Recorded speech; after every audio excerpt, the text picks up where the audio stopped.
Welcome back, everybody. It's I with EyeWillPlay, and I've had a lot of requests to expand on the tree farm that I created in yesterday's tutorial. So today I bring you the advanced tree farm that can build you as much as 1, 2, 3, 4, 5, 6, 7, 8, 9, 10, 11, 12, 13 by 1, 2, 3, 4, 5, 6, 7, 8, 9, 10, and I kind of messed that up a little bit, but 13 by 11 rows of wood 4 high. 13 times 11 is 143 times 4 wood high is 572 logs before you have to get out your axe and cut one thing. Now you will need a lot of pistons for this. I'll show you all your supplies very shortly, but the pistons do require 1 iron each, and there's 48 of them. 48 irons, not a large price to pay for a farm that makes this much wood. Now we do have to build things a little bit differently than we did in yesterday's tutorial. The advanced farm does need a hopper and a double chest, more than likely, to feed directly into the dispenser. That wasn't in the beginner's build. Because there's a hopper and the hopper locks whenever there's a redstone signal, the back of this has to be built a little bit differently, so make sure you pay attention to that. I'll build it from scratch so nobody gets confused, but let's get into building this very large advanced automatic tree farm. Let's go! First thing you're going to need to do is to find a spot that's at least 18 wide and 16 long. So building this advanced farm is different than most of those that I've seen out there. It doesn't require a whole bunch of observers to be staring at each other for clocks and a sticky piston and all those different types of things. So all you're going to need for this build is 48 pistons, which take 1 iron and 1 redstone each, 1 observer, that will take 1 nether quartz, 29 solid blocks of your choice, 1 dispenser, 1 lever, 3 redstone torches, 38 redstone, 2 chests, 5 glass, 1 hopper, some oak saplings, and a lot of bone meal. Without further ado, let's get going on this build. First thing you're going to need to do is build 4 pistons on top of each other. On top of the top piston, you'll need to go to the back and place an observer. It's very important the observer has the red dot on the back and the face is pointing towards the same way that the pistons are pointing. Now you can put a dispenser right here on the side. As you can tell, the saplings are going to go right here in this spot. So you're going to need to block all the really big trees from being able to grow. To do that, you need to place a block 7 blocks above this spot right here. So this is 5, 6, 7, and it's right there. Okay, so make sure you have that block placed there. Otherwise, you're going to get some really big trees and you're going to lose the consistency and the ability for your farm to work correctly. All right, now that we got the basics of this, let's go to the back of the dispenser. And you're going to want to place a solid block, 2 blocks behind that, and another block right behind that one. On the piston side of this block, this is where you'll place your lever. On the last block on the back, you'll place a redstone torch on one side, a redstone torch on the other side. So it'll look just like this. Now we're going to want to make that redstone clock. In order to do that, you need to put the redstone in a T shape. So 1, 2, 3, and 1 more right up here. There's your clock. You build it 1 more, and then go down and place your last block right there. You can hear the dispenser firing. Okay, let's use this lever and turn it off for right now.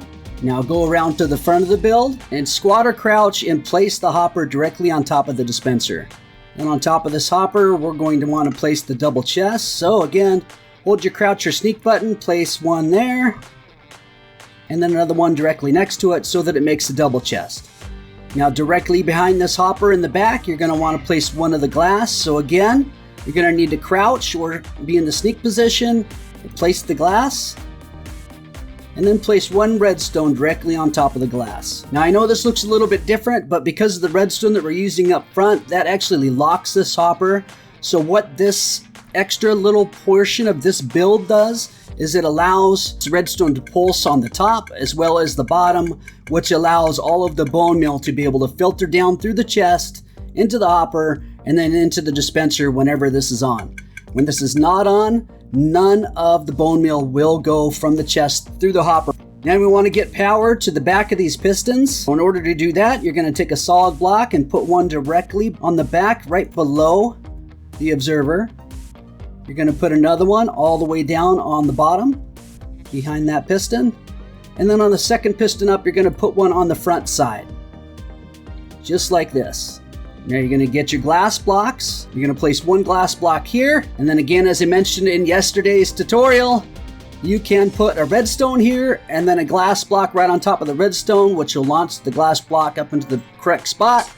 Or you can use a placeholder and build a glass block, but this is where the other glass block belongs. Now you simply will put redstone on each one of the blocks we just placed. So what will happen, you will turn on the dispenser, you'll place your sapling, the bone meal will hit the sapling, causing it to grow. When it grows, this observer will notice that it's grown. It'll send the power out the back of the observer, all the way down through, powering all 4 pistons to push the 4 wood to the side. Okay, let's turn that off for now. Now let's place all the pistons that allow this farm to push all the wood that comes out here in this direction to allow that big, huge block of wood. You're going to start placing these pistons 2 blocks away from the dispenser on the same exact line as the dispenser. And you're going to build these 4 high. And you will take this out 11 rows. 2, 3, 4, 5, 6, 7, 8, 9, 10, 11. And again, build the entire thing up so that it's 4 high.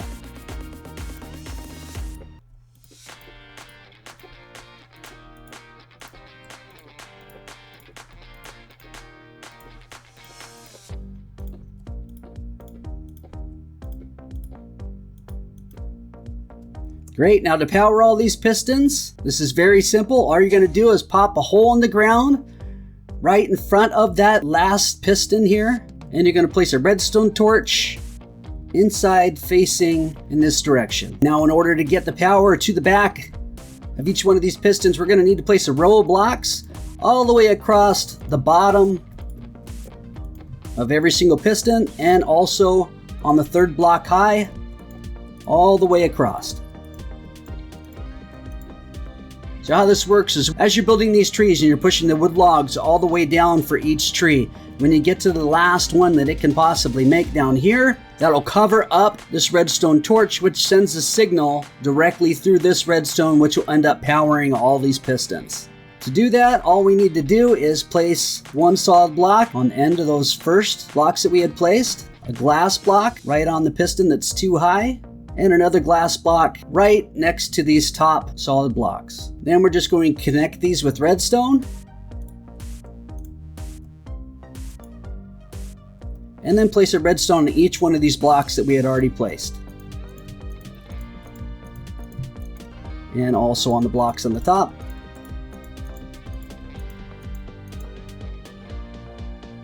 Okay, so let's test this first to make sure this is working. We place a solid block right here.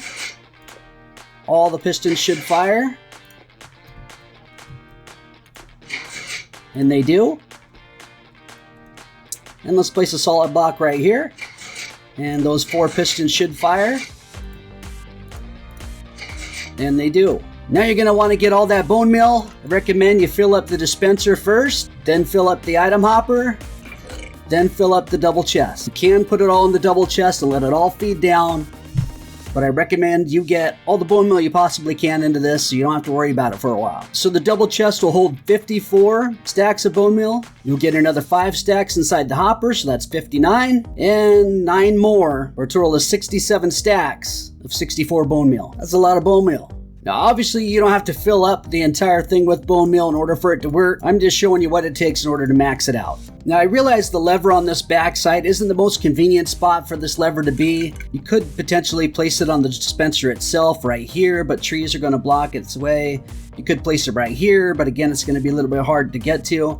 Because this is redstone is pulsing both the top and the bottom of this build in order to get the chest hopper and dispenser to work at the same time. That's why I put the lever right here. That way this lever stops the entire thing from working, or starts the entire thing working. Now again, don't worry if you turn this on and it's clicking like crazy. Don't worry that you have to hurry, it's wasting your bone meal, because it's not. It's not using any bone meal whatsoever when you hear the clicking. It's only when you place something in front of it, like this sapling, that it begins to do the bone meal, and you'll see all these little green stars that'll show you that it's working.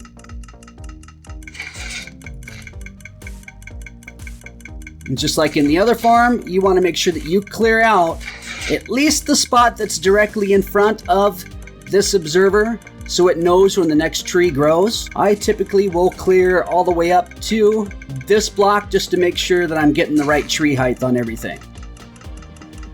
Sometimes these trees grow extremely quick, sometimes they take forever. It's obviously very random. That one grew extremely quick, and that was just with clearing out that one spot for the observer.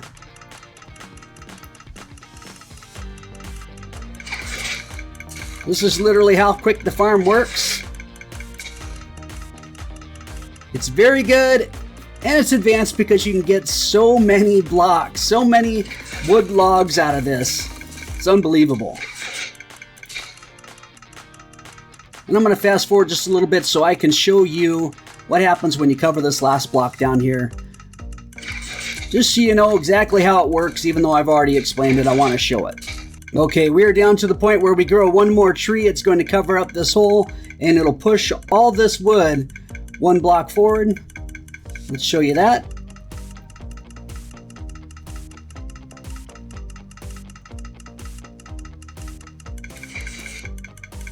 And there it goes. You can see that it got that last tree, it pushed it forward, that sent off the signal, covered up this, sent everything through here, sent all these pistons, and pushed all the wood one block forward. These pistons can push 12 spots out. So it'll push from here, it'll push out from 1, 2, 3, 4, 5, 6, 7, 8, 9, 10, 11, 12. Plus you can fill the one wood slot right here, giving you 13 rows. That's huge. Now, it's not difficult in order to get the samples for this. Just stop hitting everything for a little bit, turn everything off, let these leaves decay. As these leaves decay, because the tree has been taken completely out of the leaves, but I've always found if you let it decay, you're going to get sticks like this, and you're going to get a lot of saplings. Typically from one tree with just the leaves themselves, I can get anywhere between 4 to 12 saplings. We've done a lot of trees in here, so there's a lot of leaves that can decay. So literally go do something else. Come back after a little bit and you'll see a bunch of saplings that you can grab. Don't go for too long or the saplings will disappear, but obviously that'll stack up your saplings. So this is an absolutely awesome advanced farm. It doesn't require much materials whatsoever. And again, that's built purposely for you guys to keep this as inexpensive as possible.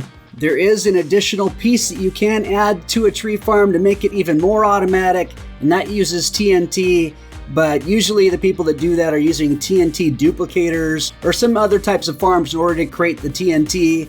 I'm not going to show that. I don't think it's necessary, but you can definitely add that if you choose to. You can find that on other channels. If you have any questions, please put those in the comments below. If you have any other types of tutorials that you would like me to do, please put that in the comments below as well. Your feedback is really, really appreciated. Please like this video so more people can see it. Please subscribe if you haven't already subscribed for a lot more tutorials and a heck of a lot of fun. Take it easy, everybody, and we'll see you again very, very soon. Bye-bye.